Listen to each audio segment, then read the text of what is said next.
Aujourd'hui, c'est Madame Sylvie Lucéa Sako, psychologue clinicienne que nous recevons. Madame Lucéa Sako, bonjour. Bonjour, monsieur Normandis. Merci d'être avec nous. Alors, vous allez parler aujourd'hui du CUMP. Alors, beaucoup de gens, moi-même, je ne savais pas ce que c'était que ce CUMP. Vous pouvez nous expliquer? Oui. Alors déjà, j'aimerais vous définir ce que cela signifie. C'est un sigle cellule d'urgence médico-psychologique. Oui. Donc c'est un dispositif qui est né des suites de la constat du 25 juillet 1995 de la Fondation Auréa Saint-Michel. Et elle visait à assurer la prise en charge des victimes confrontées à un événement psychotraumatisant. Ces victimes nécessitaient des soins d'urgence au même titre que les blessés physiques. Sur notre territoire, l'urgence de l'accès sanitaire créée par la propagation mondiale du coronavirus doit nous mettre en alerte sur toutes les conséquences psychologiques de la confrontation brutale de chacun d'entre nous à l'agression que constitue cette menace invisible. Ici, c'est le Covid-19 qui vient en lieu et place de l'agression. C'est-à-dire que, contrairement à un attentat ou à une catastrophe naturelle, elle devient une menace pour la vie de n'importe qui. Alors, quel est le cadre, on peut dire, réglementaire de cette cellule? Alors, le cadre réglementaire existe, mais il est très peu connu, comme vous le disiez en début de notre interview. En Guadeloupe, pour cette pandémie, il prend la forme du corpus des psychologues de la Guadeloupe entière, Oui. à savoir des psychologues de l'EPSM, du CHU de Pointe-à-Pitre, de l'Association des psychologues de Guadeloupe, des psychologues libéraux, également des psychiatres lorsqu'il est nécessaire. Ce collectif de psychologues cohérents et homogènes associe d'une part des professionnels spécialistes en santé mentale, Oui. formés au mécanisme du stress post-traumatique sur la base d'un référentiel national, et d'autre part de volontaires aptes à intervenir dans les situations relevant de l'urgence médico-psychologique, afin d'éviter l'installation d'un psychotrauma. Il peut arriver lorsqu'on a des catastrophes naturelles, lorsqu'on est victime d'une effraction de l'appareil psychique. Alors je rappelle juste que l'ARS organise le dispositif de l'UMP, de l'urgence médico-psychologique, et s'assure qu'il couvre bien l'ensemble du territoire régional, à savoir la Guadeloupe, Marie-Galante et les îles du Nord. D'accord. Alors, mais à quel moment cette cellule intervient-elle? Parce qu'il y a eu cette période du confinement. Maintenant, on est en déconfinement. Est-ce qu'on peut dire que c'est la fin de cette cellule ou bien elle continue son fonctionnement, cette plateforme? Alors, pour répondre à votre question, je rappelle que le 24 mars 2020, Oui. M. Patrick Racon, coordonnateur de la cellule d'urgence médico-psychologique en Guadeloupe, avec le concours du SAMU, qui a déclenché la CUMP afin de prévenir les impacts psychiques du Covid et du confinement, à l'adresse à la fois des acteurs du soin physique, c'est-à-dire les médecins qui interviennent et les infirmiers et les aides-soignants qui interviennent au sein des unités Covid-19 du CHU ou du CHBT, et des personnes également impactées psychiquement, et pour toute la population guadeloupéenne. Parce qu'on sait que la précocité d'une intervention thérapeutique est essentielle pour prévenir l'apparition d'un état de stress post-traumatique, qui peut être une pathologie sévère. De ce fait, la CUP en Guadeloupe, elle a pris la forme d'une permanence téléphonique de 8h à 18h tous les jours, même les week-ends. Même les week-ends, hein. D'accord. Même les week-ends, et Oui. se poursuit encore sur la plateforme Riposte Covid-19 de la ARS. Donc elle prend un second volet depuis le déconfinement, mais elle se poursuit. C'est pour cela que je tenais à vraiment poser le cadre réglementaire de la CUP, parce que il est encore nécessaire d'organiser des interventions de débriefing psychologique individuelles ou en groupe. Et elle s'est déployée avec des équipes de psychologues volontaires dans les services de réanimation, dans les hôtels, avec les personnes qui sont en quatorzaine.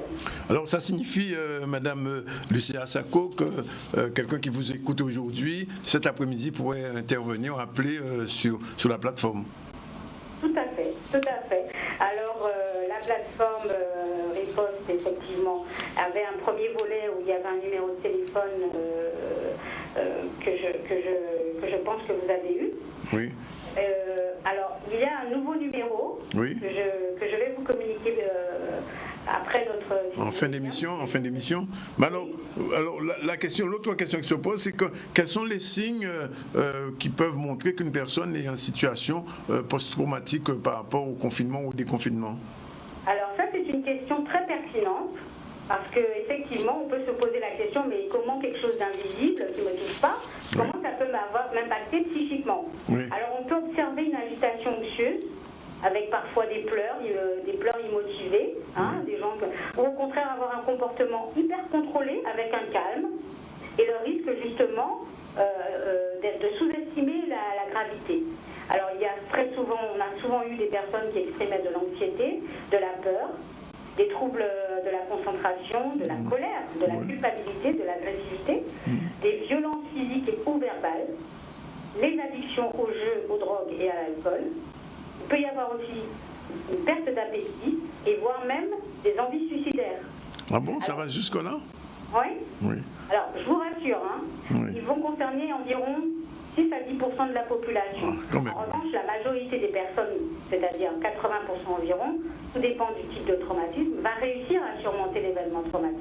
Ce qui est important, justement, c'est que nous intervenions immédiatement. C'est pourquoi il ne faut pas attendre. Parce que si on attend, on n'a pas le temps de débriefer, de permettre à la personne d'avoir un espace d'écoute et justement de ne pas laisser se cristalliser des symptômes qui peuvent, s'ils sont traités rapidement, ne pas s'installer. Alors, quelles sont, en tant que psychologue, les réponses que vous pouvez porter face à ce type de manifestations, le stress post-traumatique, qui souvent est associé à ces troubles? Parce que, en fait, on sent bien, même dans la vie quotidienne, que des gens qui vivent confinés, qui ont vécu confinés aujourd'hui, ne sont pas toujours les mêmes aujourd'hui en déconfinement. Oui, alors, effectivement, le simple fait de se voir expliquer par un spécialiste que les symptômes ressentis n'ont rien d'anormal joue déjà un rôle essentiel.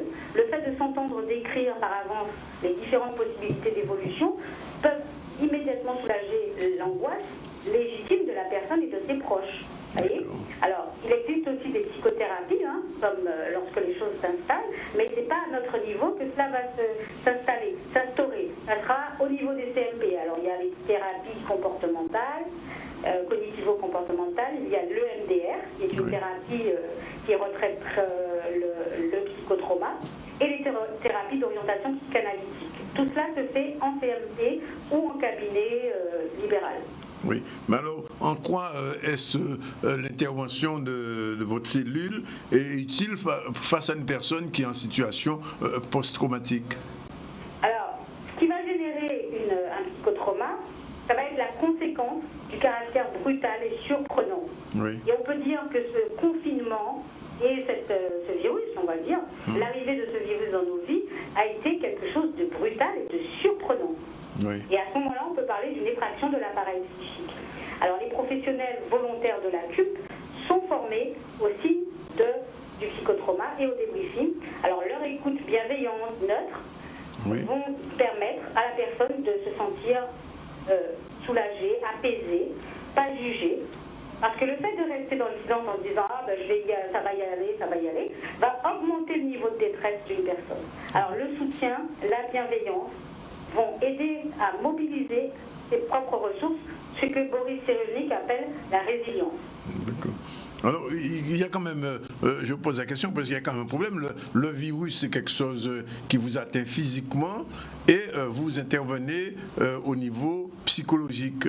Il n'y a pas une contradiction. Enfin, je veux dire, pour qui vous intervenez directement, puisque c'est un virus qu'on dit qui circule, qui atteint les gens physiquement, qui sont en réanimation, etc. Et vous intervenez uniquement au niveau du mental. Oui, alors, votre question est très très intéressante parce qu'elle soulève effectivement la résistance des gens à appeler la CUP. Parce qu'ils se disent, mais pourquoi je vais appeler des psychologues pour parler au téléphone avec des choses, alors que je peux le faire, qu'est-ce que ça va changer à ma vie?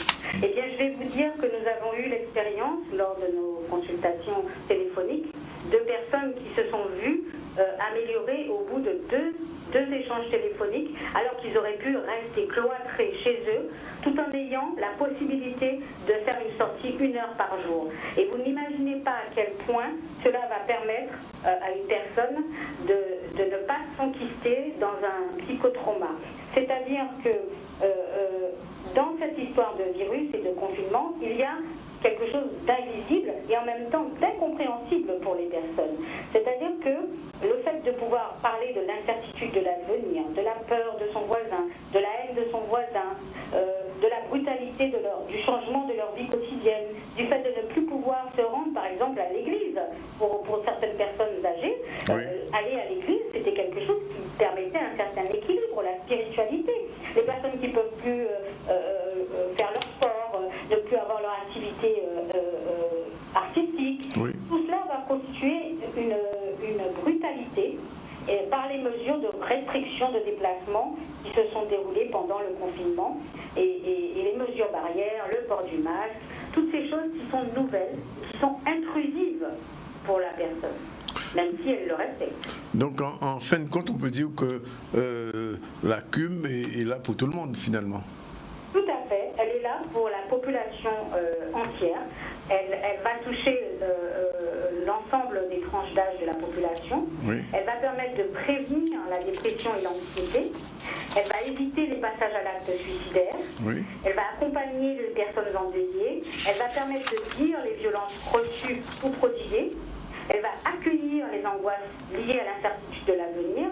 Et elle va accompagner, durant le déconfinement, la reprise des activités professionnelles ou autres, et les difficultés que les personnes rencontrent face à ce déconfinement et à ce changement des habitudes de vie.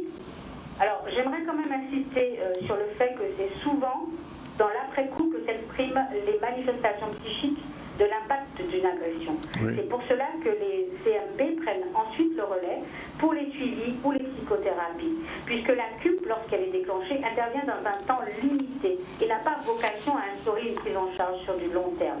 Elle débriefe en écoutant, elle soulage, mais s'il y a une sévérité, une durée des symptômes, elle oriente vers les CMP. Bien. Ben, Madame Lucéa Sako, on vous remercie pour cette intervention.